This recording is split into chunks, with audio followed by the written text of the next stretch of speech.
دلوقتي احنا وصلنا روما تيرميني اللي هي المحطة الأساسية بتاعة روما. تعالوا بقى أقول لكم من المحطة الأساسية ديت هتوصل ازاي لل10 حاجات اللي انت لازم تشوفهم في روما. هناخد كل حاجة على رجلينا من غير مواصلات. يلا بينا.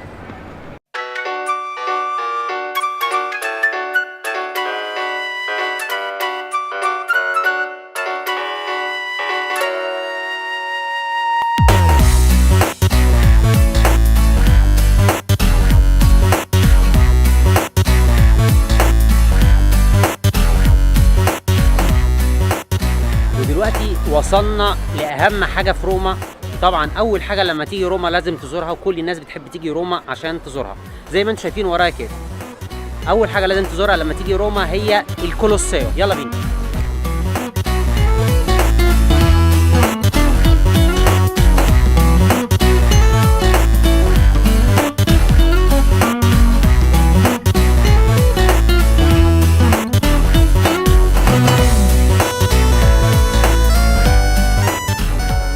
ودلوقتي بقى بعد ما هنزور الكولوسيوم، لازق في الكولوسيوم على طول اللي ورايا دوت الفورو رومانو. هتاخدوا الطريق دوت 200 متر وهيوصلكوا دايركت لجوه.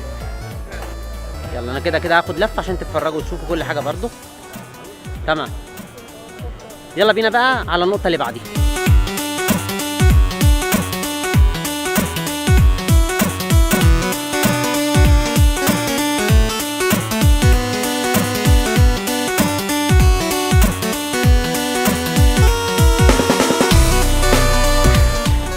ودلوقتي بقى بعد ما خلصنا الكولوسيو، زي ما انا قلت لكم اللي انتوا هتشوفوا الفورو رومانو. لو انت خدت التذكره بتاعت الكولوسيو هتدخل تتفرج على الفورو رومانو اللي هو اللي ورايا دوت من جوه. لكن لو انت بقى مش عايز تدخله من جوه، ممكن تتفرج على 3/4 زي ما انا بعمل دلوقتي من بره. هتاخد الطريق الخارجي. كمل معايا الفيديو عشان تتفرج على بقيه الحاجات. يلا بينا.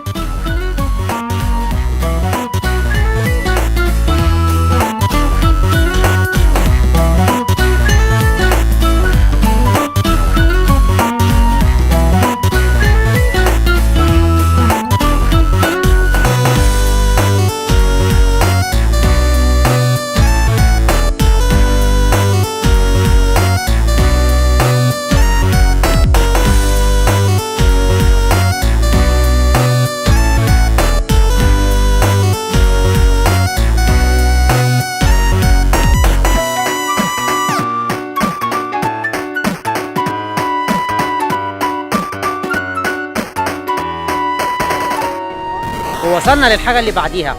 من الكولوسيو شفتوا الفورو رومانو، ومن الفورو رومانو هتوصلوا لالتاري ديلا باتريا. تاني أهم حاجة هتشوفوها في نفس الميدان وهي البياتسا اللي ورايا ديت. تمام، البياتسا اللي ورايا ديت اسمها بياتسا فينيسيا. بياتسا فينيسيا ديت من أكتر البياتسات المشهورة جدا في روما.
ودلوقتي وصلنا للمنطقة اللي بعديها. المنطقة اللي بعديها يا سيدي من أشهر الأماكن اللي بيجوا مخصوص روما عشان يزوروها، وهي فونتانا دي تريفي. اتبنت في 30 سنة. هسيبكم بقى تتفرجوا على كام ثانيه كده على جمال النافوره ديت وعلى كميه الناس اللي بتيجي هنا. على فكره شايفين المكان اللي قدامنا دوت اترمى فيه من 5 سنين اكتر من 1,000,000 يورو. ناس غريبه.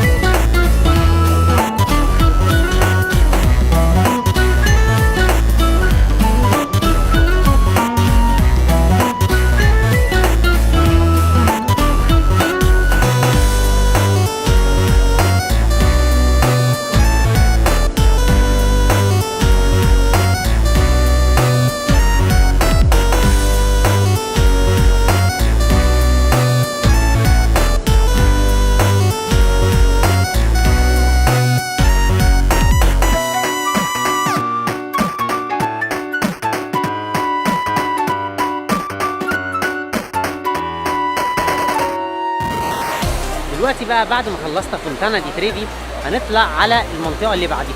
يلا بينا.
شفت بقى الناس اللي ورايا دي كلها واللي انت شفتها دي كلها مستنيين يدخلوا البانتيون. فما تنساش لو انت عايز تيجي هنا تحدد الفتره اللي انت هتيجي فيها عشان تعرف اذا كنت هتقف في الطابور الكبير دوت ولا لا. واحد، لو هتعمل نفس الحركه في الكولوسيو هتلاقي نفس الطابور، فما تنساش تحجز التذاكر قبل ما تيجي.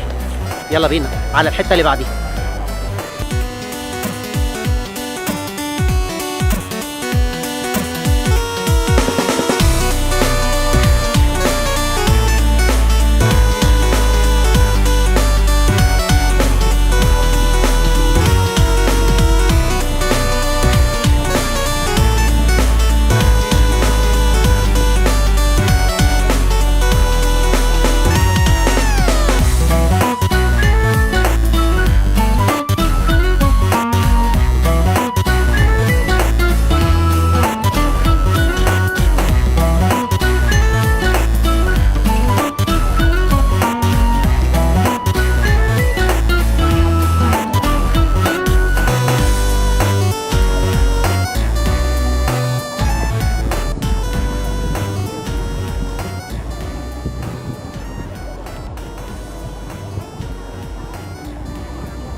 ودلوقتي وصلنا المكان اللي بعده، بياتسا نافونا. بياتسا نافونا من اكتر الاماكن برضو اللي انت لازم لما تيجي روما تزورها، وهي تعتبر واحده من اشهر الميادين اللي موجوده في روما، ومشهوره ببياتسا ديلي ارتيستي، يعني اللي عايز بياتسا الفنانين او ميدان الفنانين. ليه؟ لان فيها كل الرسامين العشوائيين بيجوا يقعدوا هنا عشان يرسموا الكاريكاتير بتاعك ويرسموا رسومات لاشخاص، وخصوصا السياح اللي بيجوا يزوروا روما. وكمان في البياتسا ديت موجود داير ما يدور فيها مطاعم ناس بتحب تيجي تقعد فيها عشان تيجي تاخد الغدا بتاعها او العشاء بتاعها على الفيو بتاع البياتسا دي. فما تنساش لما تيجي هنا تعدي على البياتسا دي وتزورها. يلا بينا على المنطقه اللي بعديها.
مكان من الاماكن المهمه جدا اللي انت لازم تعدي عليها بعد البانتيون او بعد بياتسا نافونا هو بياتسا سبانيا اللي انتوا شايفينها ورايا دي. اتمنى ان هي تبقى ظاهره كده كده. انا هنزل اخد فيها لفه دلوقتي واخليكم تشوفوها، لان فيها كل شوارع الشوبينج اللي موجوده في روما، وفيها كل البراندات الكبيره بتاعه الموضه اللي موجوده في العالم كله. يلا بينا عشان ننزل ناخد فيها لفه.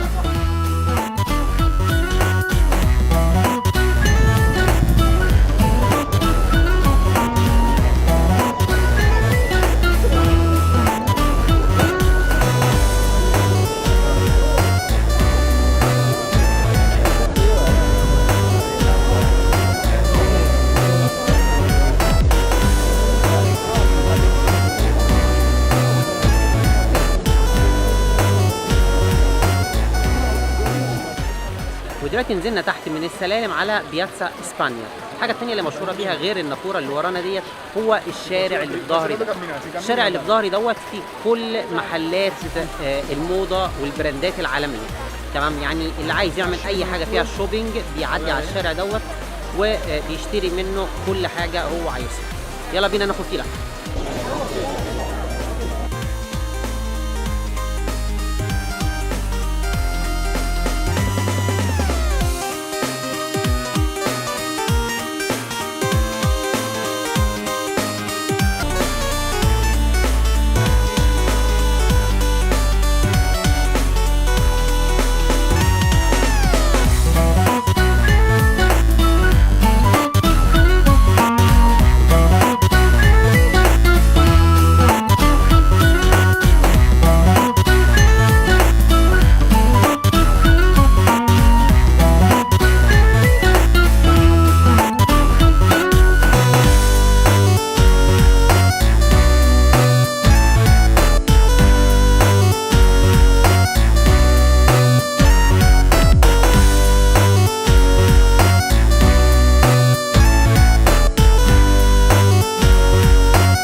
من قدامكم هنا هتلاقوا بياتسا فينيسيا، والناحية التانية هنلاقي بياتسا ديل بورو. يلا بينا، احنا شفنا بياتسا فينيسيا وشفنا بياتسا اسبانيا، دلوقتي نطلع نشوف بياتسا ديل بورو. يلا.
دلوقتي وصلنا للبياتسا اللي بعديها او الميدان اللي بعده اللي انا قلت لكم عليه، هو بياتسا ديل بوبولو.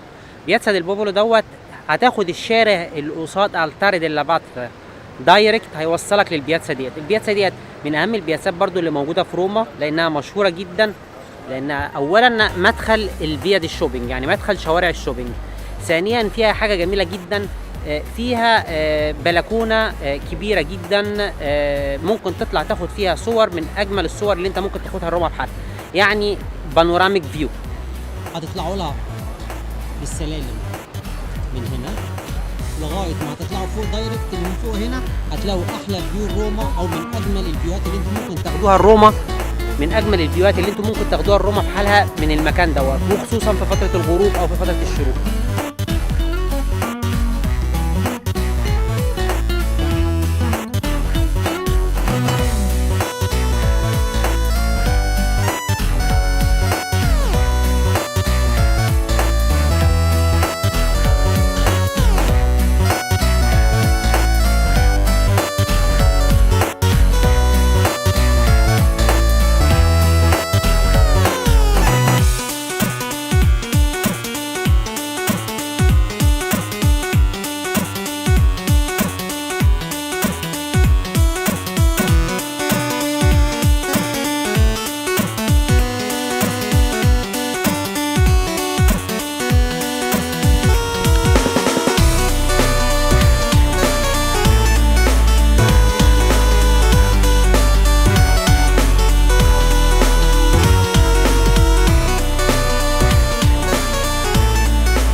ودلوقتي وصلنا للمنطقة اللي بعديها وهي كاستل سانتانجلو اللي انتوا شايفينه ورايا دوت. زي ما انتوا شايفين انا خدته في حدود 15 دقيقة من بياتزا ديل بوبولو لغاية هنا. انا ارجح لكم تيجوا في فترة الغروب وفترة بالليل، الموضوع بيبقى هادي، والانوار اللي موجودة على اللونجو تيفيري اللي هي في الكباري اللي حوالينا دي كلها الانوار بتبقى منورة وبيبقى الشكل جميل جدا. تعالوا بقى نقرب منه شوية ونتفرج عليه كده من بره، وبعد كده نكمل للحتة اللي بعديها. يلا بينا.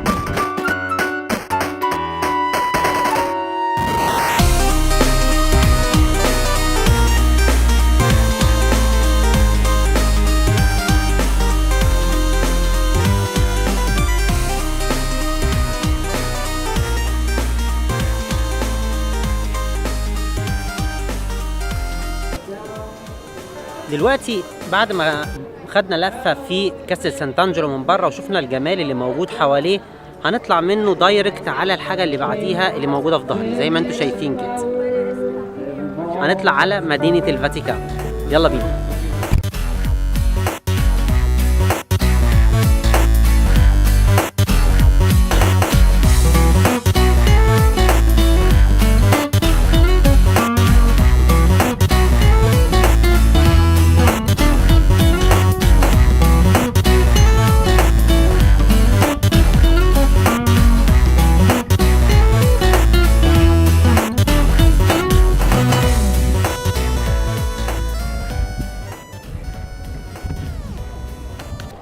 ولا وصلنا يا شباب مدينة الفاتيكان.